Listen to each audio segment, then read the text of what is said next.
All right, welcome back to Off the Bench. We got Chef Johnson from Munchies coming up here in a few minutes. Right now, let's dive into yesterday, Jake, because as I said, yesterday called into stark relief just how different the college football landscape is nowadays, right?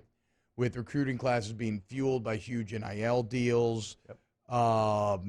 Players like Max Johnson basically transferring to A&M. We now know, I mean, that's going to happen, right? Eli Ricks transferring to Alabama. The number one player in the country signs with Jackson State. It brought into stark relief just how different this new age of college football is. It's something that is outside of my perception and my experience. And like many others, I'm guessing, I found this all very disconcerting, right? And my brain immediately went to things like regulations and caps and rules and how can I maintain some semblance of the college football that I grew up on? Like, how can I keep it like the thing that I know? And so, like I said, I ruminated. I thought, and I asked myself, why? Like, why am I so averse to this new age of college football? And I think, like, literally every person that has ever gotten older in human history who experiences massive change in something that they loved, whether it's like music, tech, pop culture, fashion, like whatever, right? Like everybody has gone to, I'm a little afraid. I reacted fearfully. Because when there's this much change, how do you know what's coming, right? It's how do I know what the future holds for LSU? How do I comment on a sport that is now so different than the one that I thought my experiences and whatnot gave me unique insight into? How do you know what's coming when the present is so chaotic and unprecedented? And you don't. And so I think it led to fear, which in a very Star Wars-like way, you know, fear leads to the dark side and anger and all of these other things.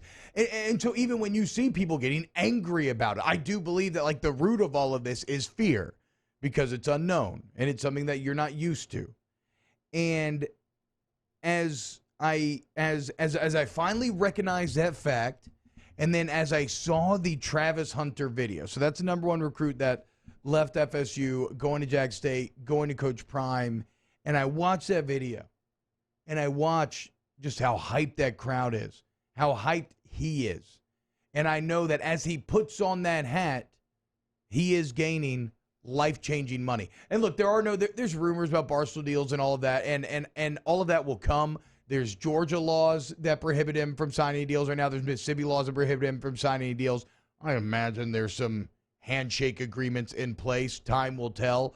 But I think it's fair to say he's going to make a lot of money, right? Yeah. And so I see him put on that hat, and I recognize he's just not committing somewhere. I mean, he is getting the ability to change his life, his children's life, at least the opportunity to. And it's not to say it won't go right for some. This is not just happy-go-lucky, everything's going to be all good for everybody. But a lot of people will be way better off than they were before.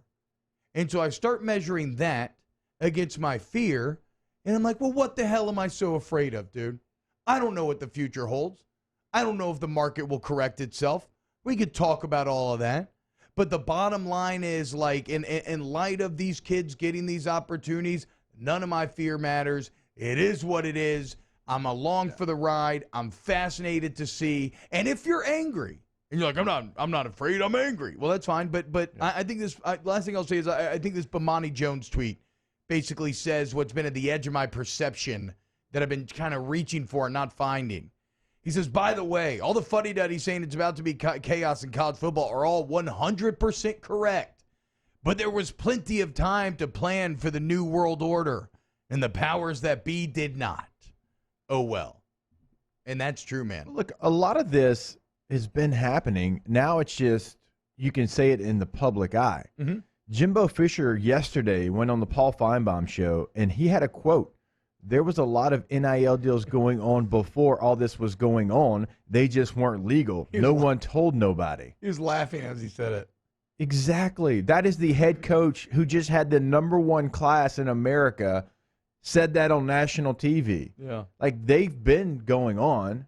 Like, how many recruits have gotten, their parents have gotten a really, really good job all of a sudden, right? they've been going on. But now that it's public and now that it's out there, like everybody's starting to panic. It is changing. It is fast and furious for sure, without question. All the things that you're talking about, but let's not act like some of this has not been going on. Well, certainly at the major universities, the ones that are actually benefiting are the ones that couldn't do this on their own, like a Jackson State. Like the fact that everybody was so upset because of who it was, I'm like, why are y'all mad at that? Like, why?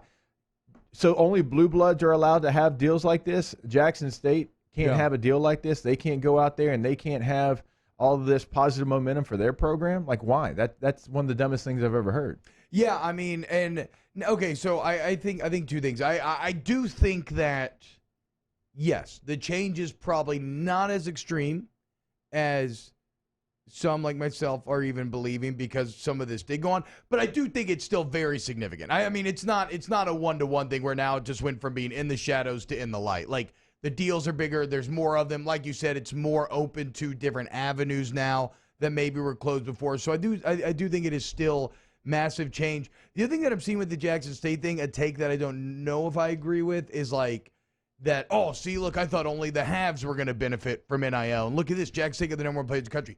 That is true. That is true. And maybe, again, I don't know where this is all going. It's impossible to know. How could you? But maybe that's a sign of things to come. But then it's like you take a step back and you look at the top 10 and A&M, Alabama, Georgia, right? It's the usual suspects. It's all the big dogs still reigning supreme. So we'll see how democratizing it really is in that regard. And that's in Cortland asked inside the chat, if it's been going on, then why is there such an obvious shift? I don't know if you're talking about teams, because what T-Bob just said, like, there's not an obvious shift. Like, you look at the top 10, it's the same teams that have always been in the top 10 in recruiting. I think it's more of, it's just now, like, you're seeing exactly maybe why they were always in the top 10 in recruiting. I mean, you know, A&M's over the last couple of years, they've been top 5. They haven't been number 1. Yeah. Like, that part of it is a shift to go, like, from 5 to 1. But it's still, like you mentioned, Alabama, it's Georgia, it's A&M, it's Texas, it's Penn State, it's Notre Dame. It's, you know, the schools that are usually in the top 10 recruiting. Like, the only schools missing, probably LSU and Clemson. Yeah, A&M's going to be the fascinating one to me, though, because they're some of the ones putting out the biggest NIL numbers. There's all sort of rumors about, like, offers being made to, like, Keishawn Butte and how much and whatnot. So, like, they will be a kind of great bellwether for how much you can actually just, like, infuse straight up legal money and what level that can maybe end up taking you to. But, yeah, I mean, look, man, it's, as I said, yes, like, I think like Bomani said, it is chaos. But the NCAA had years, not months, not weeks, literal years to plan for this. And their course of action was to do nothing. Okay. Literally nothing. So, like, if you want to be mad, get mad at Mark Emmert and the NCAA. And as and look, again, Bomani's also right. He goes on to talk. He goes on to say, so you take that shift, talking about everything we saw yesterday, add a transfer portal, which makes it a lot easier for players to chase their dreams. But so many of those guys would probably be better off staying where they are. But an inalienable right is the one to make decisions, even if they're bad. Or, put differently, you can be happy players are allowed to make these decisions while understanding the new state of affairs isn't going to be good for everyone, including some newly empowered players. So it's not going to be perfect. It is going to be messy at times. It's going to work out really poorly for some guys. It's going to work out really well for others. And that's kind of the point, isn't it?